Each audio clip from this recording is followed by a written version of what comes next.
voy a pedir que se adelante.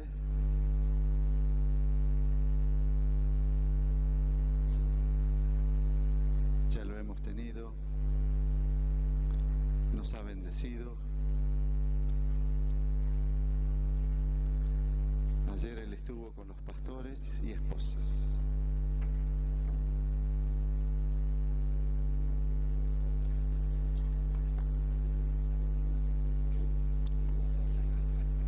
Es uno de los pastores en la ciudad de Buenos Aires. Como estuvo ayer, y le pedimos que quede hasta hoy, él vino con su hijo.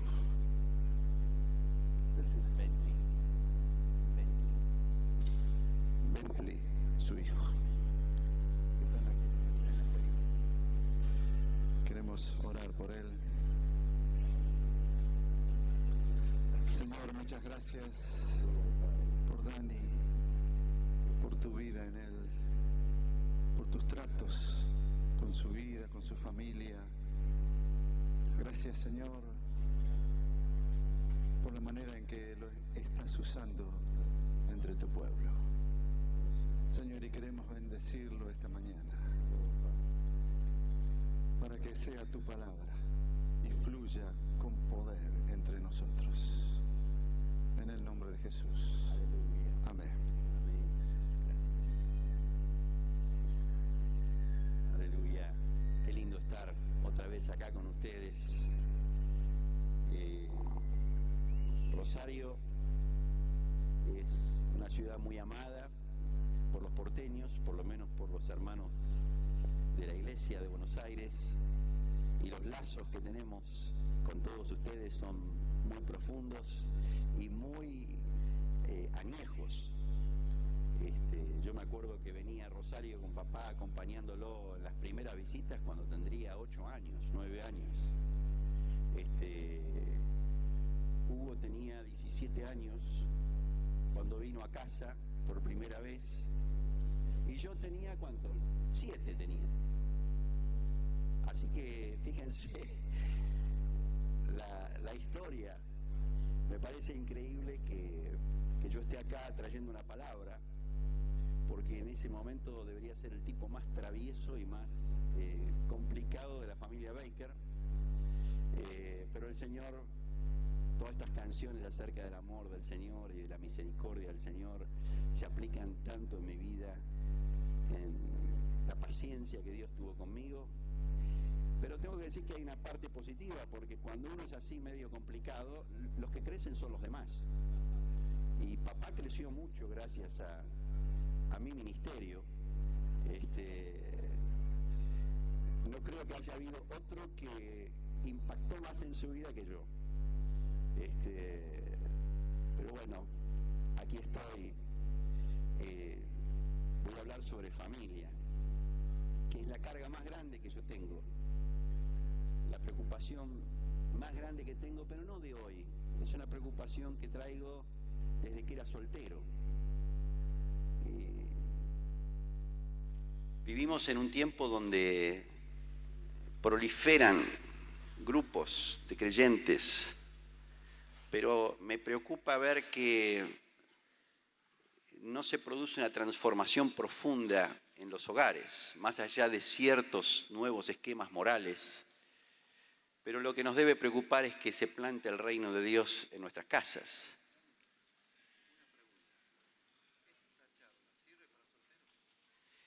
Acá pregunta Víctor si esta charla sirve para solteros. Yo creo que es muy, muy necesaria para los solteros, porque los solteros que están viviendo hoy y piensan casarse algún día, están inmersos en una cultura que nada les enseña acerca de lo que es el reino de Dios en el hogar. Entonces es un tema que necesitamos oír todos, hasta los niños necesitan oírlo, porque todos de alguna manera estamos viviendo en un hogar, y el hogar es el horno del reino de Dios, donde se cocina el pan de Dios. Me gustaría que estuviera Silvia acá. Silvia, mi esposa, está en Estados Unidos visitando a mi hija, que está embarazada, y nos va a hacer abuelos por primera vez para septiembre. Ahí vamos a estar todos cuando nazca, pero ella fue ahora para anticiparse. Ayer le hicieron la baby shower, no sé cómo se dice acá, pero creo que todo el mundo entiende lo que es eso. Nosotros con Silvia nos casamos jóvenes y dijimos así, vamos a tener los hijos bien rápido. Así que ella quedó embarazada a los 3 meses. Dicho sea de paso, nos conocemos desde los 8 años con Silvia. Su familia fue muy cercana a la mía, crecimos en la misma congregación, el mismo grupo casero. Después nos casamos jóvenes, quedó embarazada a los 3 meses de casado y después tuvimos un hijo atrás del otro. Porque la idea era así, vamos a vivir intensamente los primeros 20 años de casados y cuando termine esa etapa, ya tenemos los hijos criados, nos damos la gran vida. Nos compramos un mapa de Europa, ya estábamos ahí por cumplir los 20 años, no habíamos podido viajar nunca, salvo alguna noche, frecuentemente irnos a algún lado, pero queríamos hacer un viaje largo, ya los chicos estaban más grandes y me acuerdo que íbamos a la oficina abajo, poníamos un pin donde pensábamos que era lindo visitar, ya planeando la gran vida y queda embarazada. Y Bentley está ahora ahí en la clase de los niños, tiene 8 años, así que nuestro hijo mayor tiene 27 y nuestro hijo menor tiene 8. Y estamos ahora siendo abuelos, así que es toda una mezcolanza. No sé si terminamos ahí, capaz que tenemos que dar una parejita para el de 8. Pero bueno, Dios parece que nos quiere, es lo que más disfrutamos en la vida, la familia, el matrimonio, el hogar. Yo lo que quiero decir es que el primer lugar donde se debe vivir la visión del Evangelio del Reino, la visión del propósito eterno de Dios, el entendimiento del cuerpo de Cristo, la comprensión de nuestro llamado como discípulos de Cristo, es en el hogar. Es el primer lugar. Todas las enseñanzas de la Escritura son para el hogar. Cuando leemos la Escritura, tenemos que aprender a entender que todo lo que habla ahí, en el primer lugar donde se debe aplicar es en el hogar. Por ejemplo, se lee, el siervo del Señor no debe ser contencioso, sino amable para con todos, que tenga la capacidad de enseñar. Eso es para un esposo. No es solo para el siervo del Señor, es para la relación que tenemos como esposos, como padres. Tenemos que ser amables, blandos, aptos para enseñar, no contenciosos. Por supuesto que se aplica a la relación de iglesia. Leemos el Salmo 23, Jehová es mi pastor, nada me faltará. Bueno, el esposo tiene que decir, la esposa tiene que decir, mi esposo es mi pastor, nada me faltará. En lugares de delicados pastos me hará descansar. Entonces, cuando hablamos del propósito eterno, hablamos del Evangelio del Reino, lo primero que tiene que venir a nuestra mente es nuestro hogar, porque es el círculo más íntimo donde estamos. La iglesia debe medirse por la calidad de hogares, no por la cantidad de encuentros, por el dinamismo de las reuniones, no por la calidad de la alabanza, no por la cantidad de ministerios, no por la extensión de la obra, sino por la calidad de familias. Todas esas cosas tienen su grado de importancia, pero si esas cosas no nos llevan a ser mejores esposos, mejores padres, estamos fabricando una especie de religión. Lexington, donde vivimos muchos años, es una ciudad donde hay la mayor cantidad de iglesias per cápita en el mundo. Pero la ciudad es una ciudad como cualquier otra. Hay un pastor cada 1000 habitantes, por lo menos había hace 8 años atrás. Y a veces hay 3 iglesias inmensas, muchas veces por cuadra. Y a las 10 de la mañana de un domingo los barrios quedan completamente vacíos porque está todo el mundo en la reunión. La pregunta es, ¿esto está cambiando la sociedad? ¿Nosotros estamos cambiando la sociedad? El mayor ataque de Satanás en el mundo hoy es contra el hogar. La más grande guerra espiritual en el mundo hoy es en el hogar. El ataque de Satanás contra la iglesia está centrado en los hogares de la iglesia. La mayor crisis que vive el mundo hoy es el estado de los hogares, y la mayor crisis que está viviendo la iglesia es la crisis de los hogares. Se dice que el yaguareté está por desaparecer en el norte, está en extinción y están todos preocupados, quieren formar centros de cría de yaguaretés para que no se pierda. Habría que empezar a hacer eso con la familia. La familia está prácticamente en extinción. La crisis puede resumirse así. Los maridos no sabemos amar como Cristo a nuestras esposas. Las esposas no se sujetan a sus maridos y nuestros hijos no obedecen a sus padres. Esa es la crisis. El reino de Dios, para que se establezca en nosotros, implica tres cosas: maridos que aman a sus esposas como Cristo, esposas que se sujetan a sus maridos como al Señor, e hijos que obedecen a sus padres en todo. Eso es el reino de Dios. El reino de Dios no es cantar, no es ir a un grupo casero, no es estar acoyuntado. Todo eso tiene que servir para que el reino de Dios nos lleve a ser esposos que aman, mujeres que se sujetan e hijos que obedecen a sus padres. La calidad de la iglesia depende directamente de la calidad de familias. El diablo no se preocupa demasiado por nuestras canciones, por nuestras asambleas. La proliferación de congregaciones no católicas en el mundo no ha traído una revolución ni moral ni espiritual muy visible. Pero cuando un grupo de familias se unen para exponer a sus hijos a una experiencia de vida espiritual genuina en la que se refleja el carácter de Cristo, esos hijos son sellados para siempre. El diablo es fuertemente provocado por matrimonios que se aman y expresan la santidad y el amor a Cristo. El diablo es gravemente ofendido cuando los niños que nacen en el seno de la iglesia son criados en la disciplina y amonestación del Señor, en un ambiente vacío de contradicciones, en una atmósfera gobernada por el Espíritu Santo.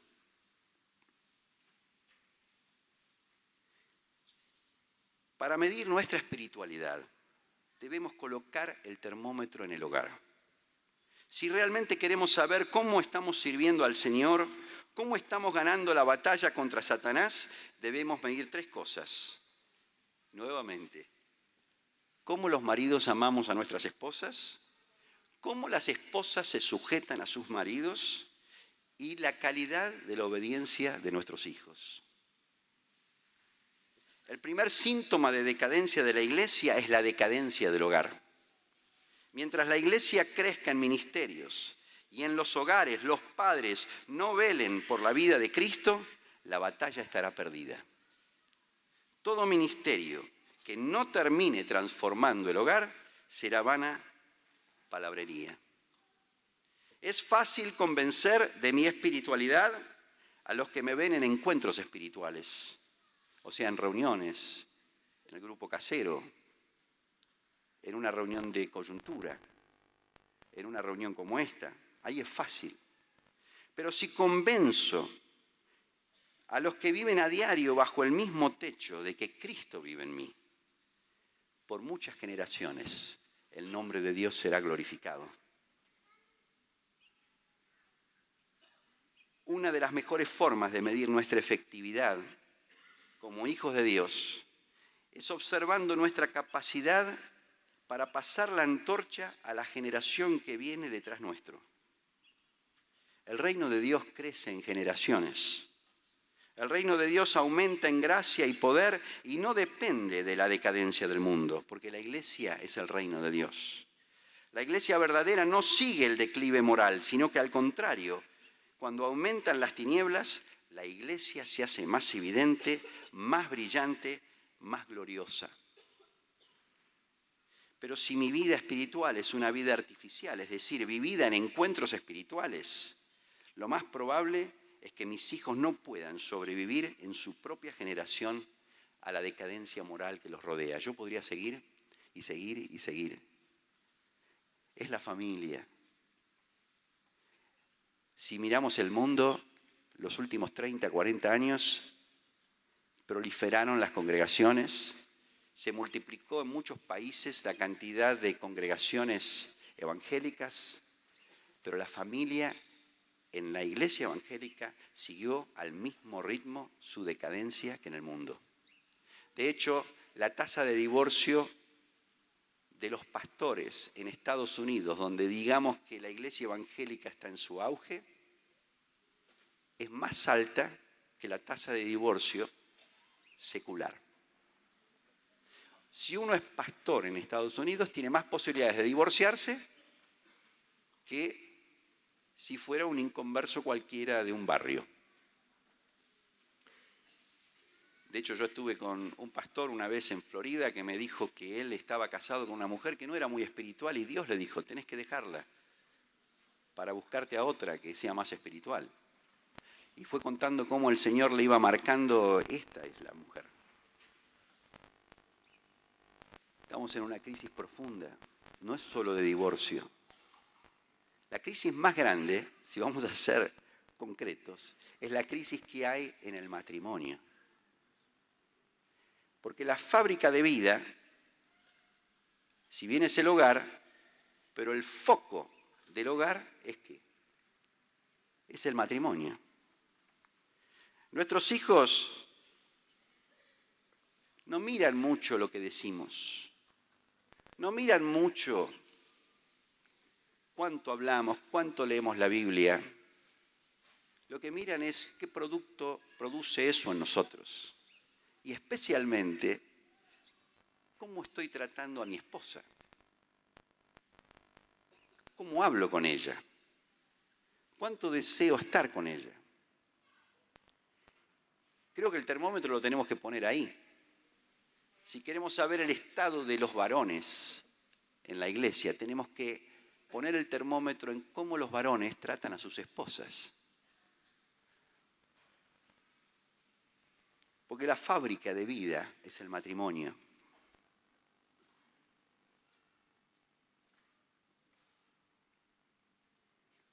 Ha llegado un punto donde estamos viviendo días de apostasía. La apostasía llegará un día donde el hombre diga Dios no existe. Pero antes que eso ocurra, lo primero que ocurre es la desobediencia a Dios. La desobediencia a la ley de Dios. Cuando eso se manifieste por completo, me imagino que se cuestionará la existencia de Dios. El grado de apostasía que estamos viviendo hoy es un grado donde hay toda una teoría, hay todo un evangelio que no se vive en la intimidad del lunes a sábado. No estoy hablando de nosotros en particular, estoy hablando de lo que está pasando en el mundo. Yo estoy trayendo esta palabra para animarnos a reforzar nuestro corazón, a hacer una resolución en nuestro espíritu. Hoy, a los hombres y a las mujeres, de ser muy sencillos en este aspecto de la unidad matrimonial. Y esto va para los solteros también. Esto va para todos los que tienen la capacidad de oír. Porque la relación matrimonial es la relación más solemne que existe en la raza humana. La base de la iglesia es el matrimonio. La base de una sociedad es el matrimonio. Cuando se destruye el matrimonio, se destruye la base de la iglesia. Yo me convertí bien jovencito, me bauticé cuando tenía 9 años. No me convertí porque me pareció que Comunidad Cristiana tenía las mejores lecciones bíblicas o la mejor doctrina. Ya en esa época teníamos una gran carpeta que se llamaba Puerta, Camino y Meta. Mi papá me levantaba todas las mañanas, me catequizaba con eso, nos catequizaba a mí, a mis hermanos. Pero no fue eso lo que a mí me hizo que yo deseara seguir a Jesús. Yo veía gente que entraba a mi casa en el estado más deplorable, después del pecado, habiendo actuado en sus vidas y habiendo traído caos, y yo me encontraba dentro de un hogar donde se vivía el reino de Dios. un hombre que amaba a su esposa, un hombre que la trataba con delicadeza, con cariño, que nunca, jamás, en los 24 años que viví en casa, le vi a papá faltarle el respeto a mi mamá, o tratarla con dureza, o levantar la voz. La trató como una reina. Y para mí levantarme a la mañana era levantarme en el cielo. Ahora, no quiero decir que mi casa era perfecta. La parte hijos, nos peleábamos. Había muchas cosas para arreglar. Pero nunca me voy a olvidar el trato entre mis padres.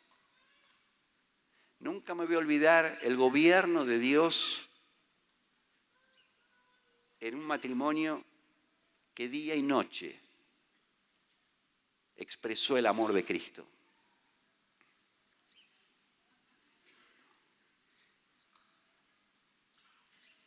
Pero en los postreros días vendrán tiempos peligrosos, dice Pablo. Los hombres serán amadores de sí mismos. Esta es la base de lo que está pasando. Cada uno se ama a sí mismo. El amor a uno mismo es el enemigo del amor verdadero. Es la perversión del amor. Dios pide de un hombre y de una mujer que aceptan el gobierno de Dios todo lo contrario al amor a uno mismo. Nos levantamos a la mañana y tenemos al lado nuestro una persona con la cual somos uno, para siempre, hasta la muerte. No se trata de llegar a tener 50 años de casados, de alguna manera soportar la situación y vivir bajo el mismo techo como podemos, y que cuando estemos adentro de un cajón nos pongan una especie de etiqueta ahí y alguien diga la verdad, 50 años vivo al lado de su esposa. Eso no es el reino de Dios. El reino de Dios es cada día deleitarnos en Jehová, deleitarnos en Él y deleitarnos en la mujer que Dios nos dio. Manifestar en nuestra relación con ella todo aquello que Jesús manifestó con nosotros. Jesús dijo: en esto conocerán todos que son mis discípulos, en que se aman los unos a los otros como yo los amé. Nosotros necesitamos aplicar ese amor primero en el matrimonio. Los hombres del último tiempo, dice Pablo, en 2 Timoteo 3:3, dice, serán sin afecto natural. ¿Qué es la falta de afecto natural? Y la falta de los afectos normales de un ser. Un hombre que se emociona por un hijo, un hombre que se emociona por una mujer que vive al lado de él, una mujer que tiene por naturaleza el deseo de amar a su hijo y de quedarse perdida en la mirada de su bebé. Hoy estamos perdiendo esto. Estamos perdiendo el afecto natural. Somos amadores de nosotros mismos.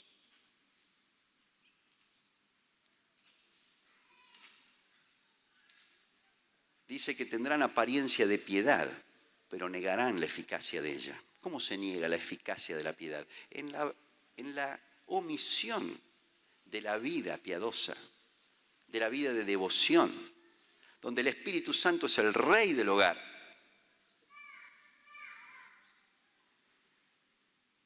Este es el ambiente donde hoy edificamos la familia, es un ambiente donde está deteriorado toda nuestra sociedad, donde no vas a ver una película, ni una sola, en los últimos 30 años o 40, donde el matrimonio esté retratado como algo bueno, como algo maravilloso, como algo glorioso. Si alguien conoce alguna película que haya visto, donde empieza la película con el casamiento, la primera escena es el casamiento donde se comprometen los dos de por vida a amarse, y la película termina cuando son abuelitos y criaron a sus hijos y se amaron cada día. ¿Dónde hay una película así? Alguien que me la muestre. Las películas retratan constantemente negativamente el matrimonio. al matrimonio como una cosa negativa, aburrida, insoportable. Y ese es el ambiente que los solteros están siendo criados. Y cuando venimos al reino de Dios, esto tiene que cambiar. La película tiene que ser otra. La película tiene que comenzar en el momento en que nos bautizamos. Siempre que bautizamos a una parejita, y esto creo que todos estamos de acuerdo, es increíble ver cuando se bautizaron los dos que venían del mundo, lo primero que uno ve es ese abrazo que jamás se dieron así. ¿No es cierto que es así?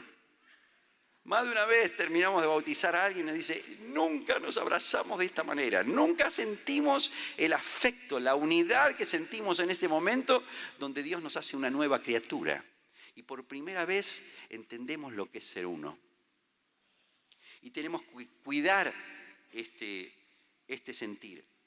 Tenemos que cuidar esta unidad que Dios nos da. Dios ideó, porque lo planeó y creó al matrimonio como la unidad más solemne, como decía. Él dijo, varón y hembra los creó, a su imagen los creó.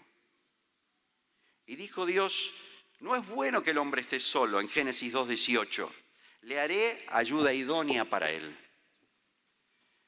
Génesis 2:21 dice, entonces Jehová Dios hizo caer sueños profundos sobre Adán y mientras éste dormía, tomó una de sus costillas y cerró la carne en su lugar y de la costilla que Jehová Dios tomó del hombre, hizo una mujer y la trajo al hombre. Entonces dijo Adán, esto es ahora hueso de mis huesos y carne de mi carne, esta será llamada varona porque del varón fue tomada. Por tanto, dejará el hombre a su padre y a su madre y se unirá a su mujer y serán los dos una sola carne.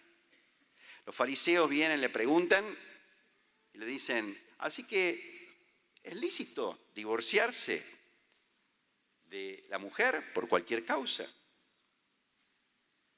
Y Jesús les responde, ¿no habéis oído, no habéis leído que el que los hizo al principio, varón y hembra los hizo? O sea, ¿qué está citando? Está citando esto que acabo de leer de Génesis. Está citando a Moisés. ¿No leyeron a Moisés? Que él los hizo varón y hembra, varón y mujer. Y dijo, por esto el hombre dejará padre y madre y se unirá a su mujer y los dos serán una sola carne. Hasta acá citó a Moisés. Pero ahora agrega Jesús algo que no estaba en Génesis. Bueno, esto sí dice, ya no son más dos, sino una sola carne, pero acá le agrega, lo que Dios juntó, no lo separe el hombre. Hay dos transformaciones grandes que ocurren en la vida. Por decirlo así, dos bautismos, dos renacimientos. El primer renacimiento es el bautismo, donde nos hacemos uno con Cristo, donde somos nuevas criaturas, donde todo lo viejo pasó y es hecho nuevo. Cambia el bautismo, la esencia de lo que somos. Dejamos de ser ciudadanos de esta tierra y nos transformamos en ciudadanos celestiales. Pero hay un segundo cambio, hay un segundo renacimiento, cuando nos volvemos uno con nuestra esposa. Este renacimiento, entre comillas, cambia nuestra naturaleza, porque ya no somos más dos, sino uno. Y esto no se puede separar más. Cuando la palabra habla de se unirá a su mujer, la palabra en hebreo quiere decir se encolará. Es la palabra usada para dos maderas que se encolan. Y los que saben de carpintería saben muy bien que cuando uno encola dos maderas, esas dos maderas se vuelven una. Y si se rompe, una vez que está bien sellada la cola, se apretó la cola, no hay más forma de separar esas dos maderas sin que al separarlas un pedazo de una quede en la otra.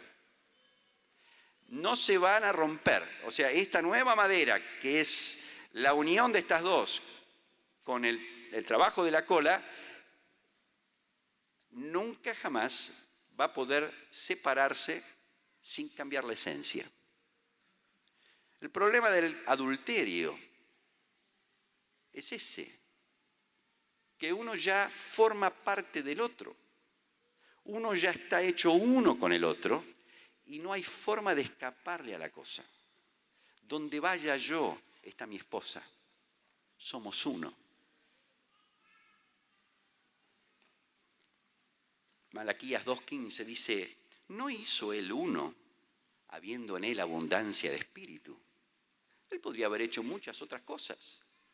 Siendo tan multifacético, donde uno mira un árbol de los miles de millones e infinitos árboles que hay en el mundo, y dentro de ese árbol ve una hoja, y esa hoja, dentro de las millones de hojas que hay en ese mismo árbol, esa hoja es única. No había en él abundancia como para crear una sola cosa. Dios crea el matrimonio para reflejar la esencia de él, que es el amor, que es un lazo que Dios quiere manifestar en una raza que hoy es su iglesia. Este amor es un amor que el mundo no conoce. Cuando nos casamos con Silvia, queríamos con todo nuestro ser manifestar en nuestro matrimonio la presencia de Dios. Queríamos que nuestros hijos vieran en nosotros a Cristo. Que se levantaran a la mañana en un hogar donde se sintieran tan amados ellos, que vienen a su papá y a su mamá enamorados cada día. Eso no quiere decir que no trataríamos las cosas, que no arreglaríamos lo que teníamos que arreglar. Pero yo hablé hace poco acá en Rosario de cómo las circunstancias están puestas por Dios para nuestra transformación. Cómo Dios nos hace vivir situaciones. Y nosotros muchas veces renegamos con las situaciones, pensando que se tienen que terminar para que podamos seguir con nuestra vida, y Dios nos sigue poniendo el plato ahí para que lo comamos, porque Él quiere hacernos ver que en esas circunstancias están sus propósitos, están sus planes para nosotros. Hoy yo quiero decir que el matrimonio es quizá la relación que más tiene el potencial de formar la imagen de Cristo en nosotros. Necesitamos revalorizar cada hora que estamos juntos. Necesitamos tener un plan de acción para cada día. ¿Cómo voy a expresar mi amor hoy? ¿Cómo voy a expresar mi sujeción a mi marido hoy? Si realmente estamos apasionados con Cristo y estamos apasionados con su palabra y realmente lo único que quiero yo es una familia de muchos hijos semejantes a Jesús, yo necesito levantarme a la mañana con una decisión. Yo voy a amar a mi esposa. Yo voy a manifestar en esta relación el carácter de Cristo.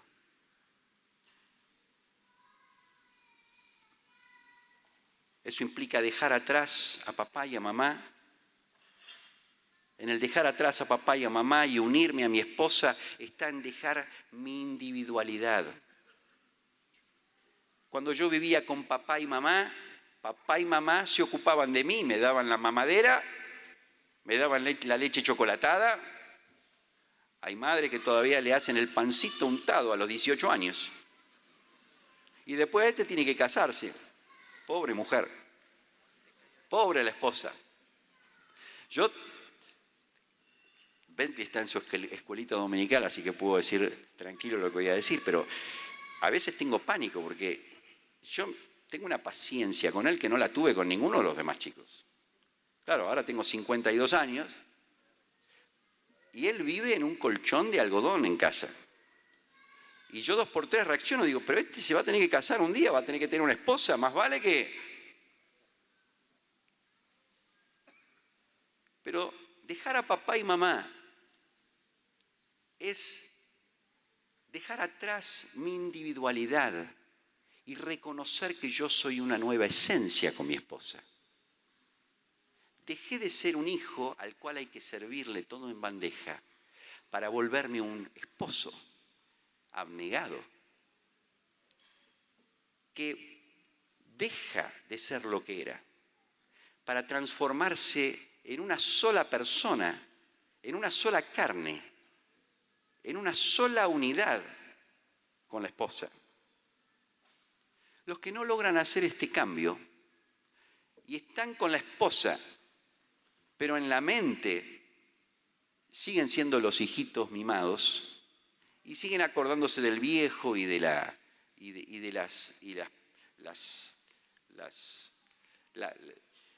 actitud de niño, sin abrazar su rol de pastor, de sacerdote, de profeta, que tiene una esposa al lado. Son los que pasan por la vida y la vida no los transforma. Tenemos que abandonar todo proyecto individualista. Cuando nos unimos en el matrimonio, tenemos que olvidar lo que pensábamos de la vida antes y necesitamos hacer una unidad nueva con nuestra esposa. Y necesitamos buscar juntos a Dios y entender que los dos tenemos una misión y nuestra vida, nuestro éxito o nuestro fracaso va a depender en que nos demos por completo a esta misión que Dios nos da. Abandonar la mentalidad individualista, mi carrera, mis sueños. Abandonar la mentalidad de un hijito que hay que darle todo en bandeja para volvernos padres, para poder servir, para poder amar a otros. La unidad matrimonial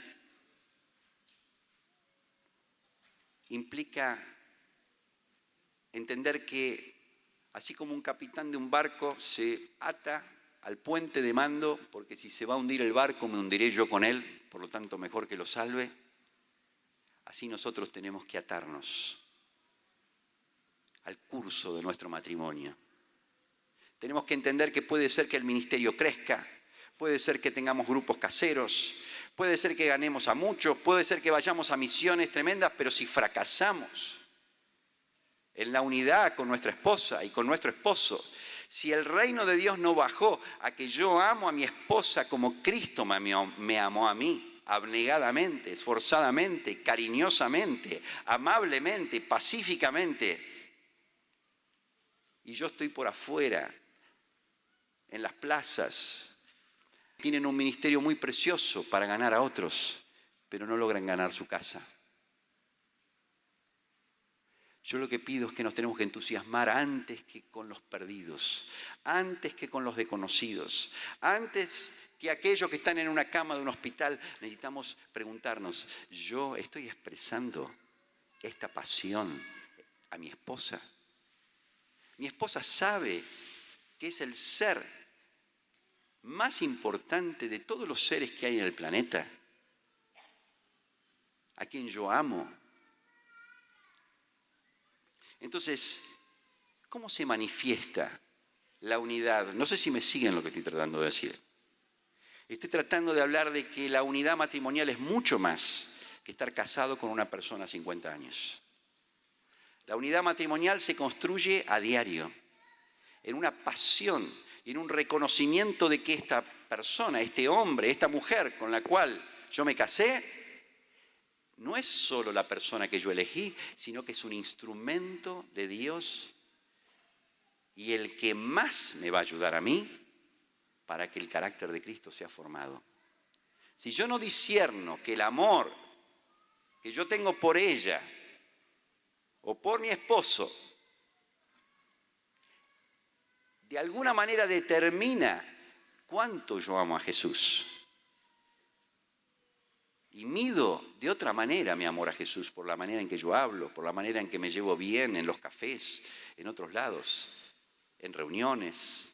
Y no mido mi amor por la manera en que amo a mi esposa, amo a mi esposo.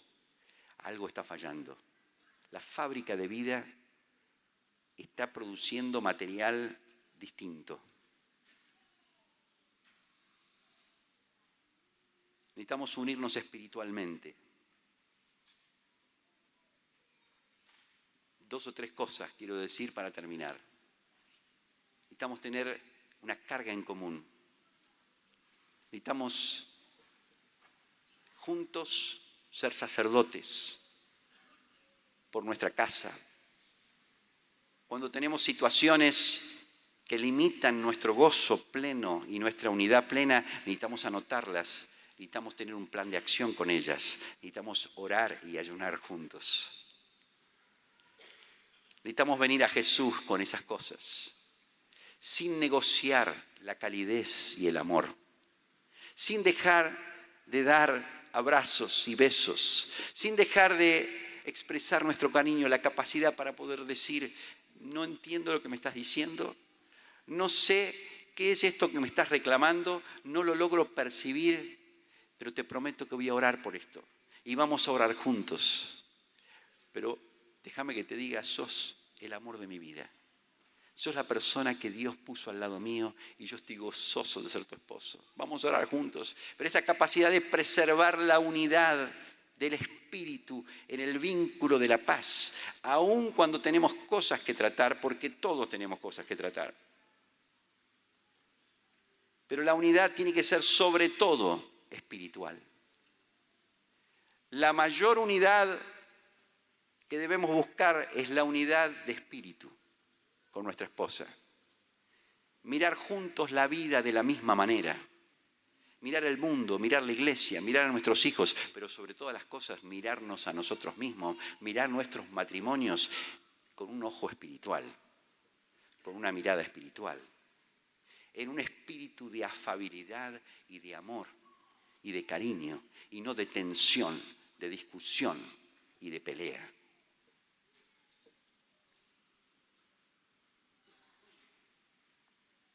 El ser humano es sobre todo espíritu. Es sobre todo espíritu. Y si no nos damos cuenta de eso y estamos trabajando en el nivel de la mente y en el nivel del cuerpo todo el tiempo, sin buscar una espiritualidad juntos, sin tener una vida de ayuno y de oración, sin tener un clamor juntos a Dios. Y una cosa más, sin tener una unidad verdadera con el cuerpo de Cristo.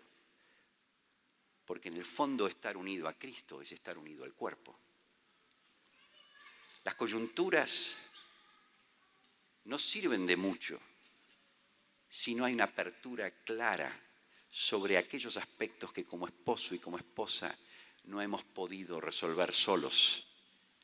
Necesitamos la ayuda de otros que han ido más lejos, que pueden aconsejarnos, que pueden enseñarnos cómo mejorar nuestra unidad matrimonial.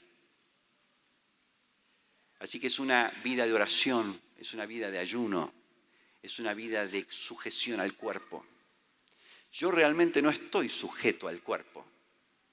Si aquellos que me guían no conocen las quejas que mi esposa tiene, no saben lo que mi esposa piensa. Necesitamos abrir estas partes con el cuerpo de Cristo. Cuando nos veamos con la coyuntura, miremos mucho el tema de la obra. Miremos a cuántos ganamos. Miremos qué estamos haciendo con tal o cual discípulo. Pero antes que nada, pidamos ayuda en esta área. Porque los discípulos necesitan ver en nosotros matrimonios que reflejan la unidad que el Padre y el Hijo tenían. No es solo entre los discípulos que la tenemos que tener sobre todo con nuestra esposa, con nuestro esposo. Entonces, si tenemos una buena unidad espiritual, va a haber una unidad mental. La mente se va a ajustar Y no hay nada más poderoso que un matrimonio que logra tener una misma mente, un mismo parecer, una misma manera de entender el mundo, de entender las cosas que nos rodean, de entender la iglesia, de entender aún las necesidades de nuestros hijos. Un hogar donde dos se ponen de acuerdo. El Señor dice, si 2 o 3 de vosotros se pusierais de acuerdo en cualquier cosa que pidierais al Padre en mi nombre, el Señor la va a dar. Y hay un poder tremendo cuando dos, un esposo, una esposa, unidos por Dios, donde la palabra dice que Él fue testigo de esa unión. Y no nos hicimos uno nosotros porque nosotros quisimos, sino que Dios nos hizo uno. Y cuando nosotros dos nos ponemos a orar y nos ponemos de acuerdo, porque tenemos una misma mente, tenemos un mismo parecer, hay un poder glorioso, hay una gracia que viene sobre nuestros hijos, hay una espiritualidad que se manifiesta en nuestra casa. Hay hermanos que son expertos en hacer devocionales y son buenísimos los devocionales. Hay hermanos que se levantan a la mañana y todas las mañanas agarran la palabra, la leen. Yo soy uno de ellos. Yo lo hago eso todos los días. Me levanto 6:30 de la mañana con mis hijos y leemos la palabra, pero ni se me ocurre pensar que porque hice el devocional, nuestra casa está ajustada a Cristo. El devocional también se puede transformar en una rutina religiosa donde después que termina, la casa sigue cada uno como bien le parece. Pero una casa donde el hombre y la mujer disciernen su unidad de manera diaria y tienen un común pensamiento sobre la vida y trabajan juntos y piden al Padre y tienen una unidad espiritual, es una casa poderosa. Y como resultado de esto, viene el postre, viene la crema, que es la unidad física. Una casa afectuosa, una casa cariñosa, donde siempre hay tiempo para abrazar, siempre hay tiempo para acariciar, donde se manifiesta esa unidad en el trato que nos damos, en tomarnos de las manos todo el tiempo, no cuando salimos a cenar, pero porque deseamos estar juntos, porque valoramos el estar juntos, discernimos el cuerpo. Discernir el cuerpo, hermanos, implica también discernir que esa esposa es una conmigo y yo soy uno con ella. Discernir el cuerpo también significa entender que soy esposo, que soy Cristo para mi esposa. Y discernir el cuerpo significa para una mujer entender que ella refleja de alguna manera la sujeción de Cristo a la iglesia. Y de alguna manera la mujer que no respeta a su marido y no se sujeta en todo a su marido, está sentando un precedente tremendo a sus hijos. Una mujer discutidora, una mujer que una vez que expresó su opinión no sabe callar y no sabe confiar en Dios, en que el marido, el hombre que Dios le puso al lado, es autoridad delegada de Dios y empieza a discutir y empieza a forzar sus ideas, está enseñando justamente el antievangelio. Y un hombre que no logra manifestar el amor, la abnegación, el esfuerzo de llegar a dar la vida por su esposa y llega a la casa malhumorado, nunca tiene un plan de edificar, viene cansado del trabajo y viene para tirarse en una silla y no me molesten, tráiganme la comida, está sentando en su casa el antievangelio. Llegamos a casa, los varones tenemos que llegar así. Nos fuimos a trabajar a la mañana, ese era el break.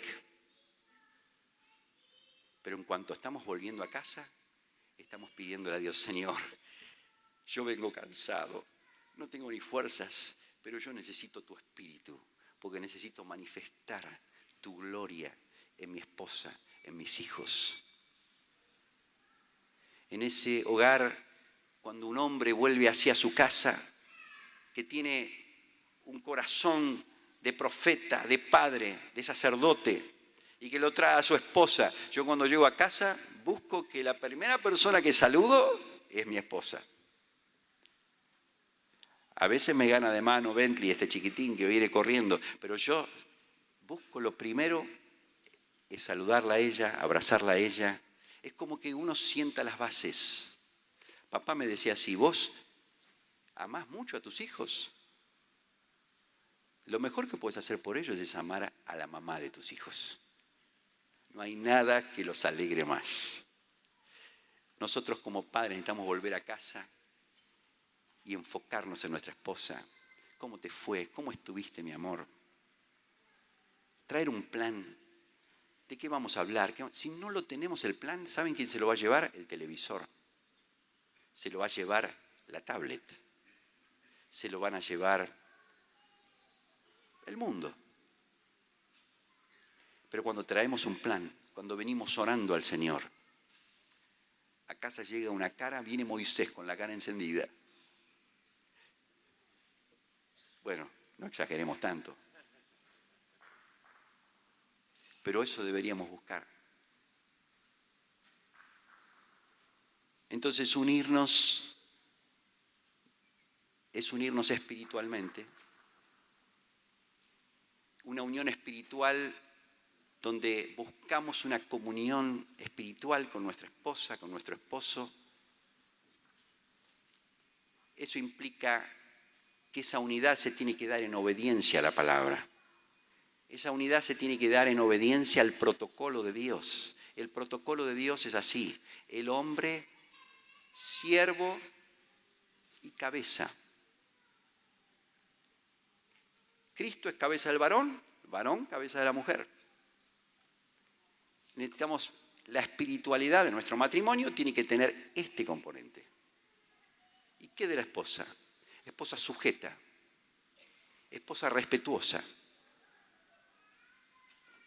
La unidad espiritual que busca esto, la unidad que busca establecer el reino de Dios. Establecer el reino de Dios es algo muy sencillo. Un hombre que es sacerdote, que es padre, que es pastor y que refleja a Cristo.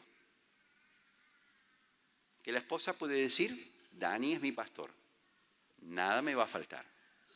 En lugares de delicados pastos me pastoreará. Confortará mi alma. Fíjense si nuestra esposa pudiera orar eso. Eso es reflejar a Jesús. Así que el reino de Dios para el varón es esto. Y el reino de Dios para la mujer es sujetarse. Eso no quiere decir que va a ser anulada, que no va a ser escuchada, que el hombre no va a prestar atención y discernir que ella es ayuda idónea puesta por Dios y que él es incompleto sin ella.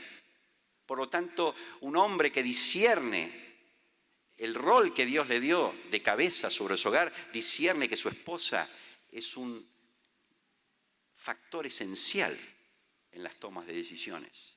Pero una vez que la esposa expresó su opinión y dio su parecer, no debe insistir, no debe empujar. Y ya te lo dije, y ya te lo dije, y ya te lo dije. Deja que tu marido es cabeza. Siempre está el cuerpo, están los hermanos, para cuando tenemos alguna dificultad en este aspecto, poder hablarlo. Entonces la unidad espiritual es orar, es buscar a Dios juntos, es ayunar, pero también es ponernos debajo de la palabra en la sencillez de estos dos mandamientos básicos que Dios le da al hombre y a la mujer.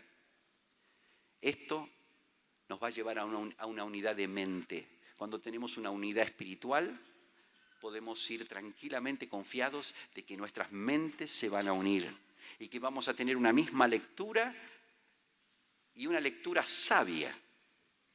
Una lectura en nuestras mentes que obedece a lo que Dios nos quiere revelar acerca de la vida cotidiana. Y esto nos va a llevar a una unidad física preciosa, maravillosa. Una unidad de contacto amoroso el uno con el otro, que se manifiesta en la manera en que nos tratamos, en la manera en que nos abrazamos, en la manera en que deseamos mirarnos a los ojos y atraernos el uno al otro. Y un hogar que tiene estas cosas es un hogar donde los hijos se crían no conociendo la Biblia, no sabiendo los versículos de memoria solamente, no yendo a un grupo casero. Un niño que se cría en un hogar así es un niño que dice: yo conozco a Jesús porque lo veo en la vida de mi papá, lo veo en la vida de mi mamá. Y es muy difícil que alguien que vio este ambiente pueda apartarse del Señor. Necesitamos revisar con sabiduría. Necesitamos buscar revelación. Necesitamos discernir y volver a poner el termómetro en el matrimonio. Necesitamos volver a casa todos los días con un corazón enamorado del plan que Dios tiene para nosotros, para nuestra casa, para nuestra esposa, para nuestros hijos. Eso es plantar el reino de Dios. Amén. A mí me entusiasma que Dios pueda hablar esta palabra a los matrimonios jóvenes especialmente que hay acá. Que nos atemos al barco.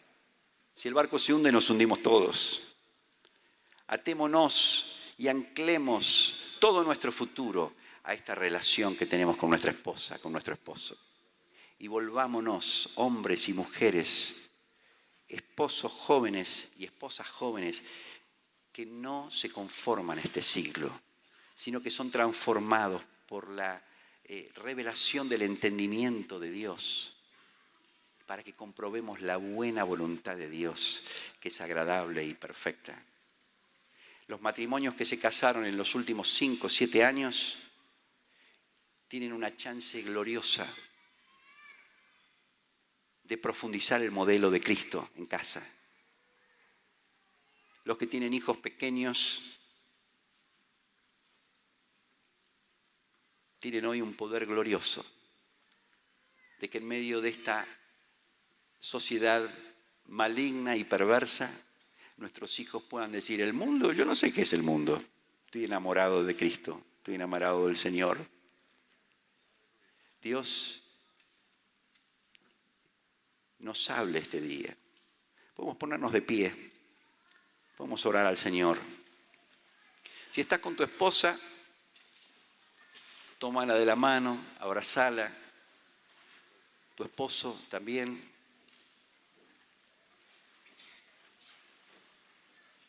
El otro día estábamos en Alcoa, en el grupo de iglesias que están en Mendoza, San Luis, Córdoba, San Juan y otros lugares. Y cuando terminamos de hablar esta palabra, a alguien se le ocurrió cantar una canción que no me acuerdo cuál era, pero era una canción de unidad, ¿viste? Como si fuera: yo sé que fue pagado un alto precio, pero era para el esposo y la esposa. Y nunca había visto eso yo. Y nos cantamos la canción que siempre le cantamos al hermano, mirándole a los ojos, pero diciéndosela a la esposa. Y te digo que era más difícil, ¿eh? Bueno, esto es lo que Dios quiere para nosotros. Dios quiere manifestar a Cristo con ese hombre, con esa mujer que tenés al lado. Y toda tu vida espiritual tenés que empezar a medirla así de simple. ¿Cuánto hay de Cristo en mí? Y bueno, lo que hay de Cristo en mí se mide así de fácil. ¿Cómo amo a mi esposa? No, ahora, no como pienso yo que la amo, ¿eh? Yo conocí a un hombre que antes de convertirse hablaba tan bien de sí mismo y estaba tan impactado por el amor que él tenía por su esposa que lloraba. Nunca había visto eso. Se emocionaba de sí mismo, de su hombre. Y al lado estaba la esposa como decía: todos nos creemos Gardel. Pero tenemos que empezar a medir nuestra espiritualidad por la manera en que tratamos a esa mujer que tenés al lado. Y vos, mujer, tenés que aprender a medir tu espiritualidad por tu sujeción y tu respeto a ese hombre que tenés al lado. ¿Amén? Suena duro, ¿no? Pero es lo que Dios quiere. Esto es lo que Dios quiere. Dios nos hizo uno, dice el Señor. No hizo Dios uno habiendo en él abundancia de espíritu. ¿Y por qué quería él uno? Dice Malaquías 2. Porque quería una descendencia para él. ¿Sabes cómo se hace una descendencia para Dios? Cuando somos uno. No uno porque nos casamos hace 50 años y tenemos que aguantarnos, sino uno porque nos amamos entrañablemente. Porque queremos el reino de Dios en nuestro matrimonio. Amén. Padre amado, Señor, todos cometemos errores. Nuestra carne nos juega una mala pasada. Y vivimos en una cultura, en una sociedad que no nos enseña esto, Jesús.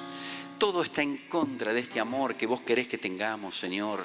Te pedimos, oh Dios, que en estos días abras nuestros entendimientos, abras, Señor, nuestro corazón, nos des revelación, Señor, de la importancia que tiene nuestra unidad matrimonial, Jesús. Te pido también por los jóvenes que están acá, Jesús, por los solteros, que este mensaje se les meta dentro para que escojan una esposa, un esposo un día con el cual se hacen uno, no para mantener su individualidad y para hacerse felices ellos mismos, sino para servir y para amar y para glorificar tu nombre, dando su vida por el otro, Señor.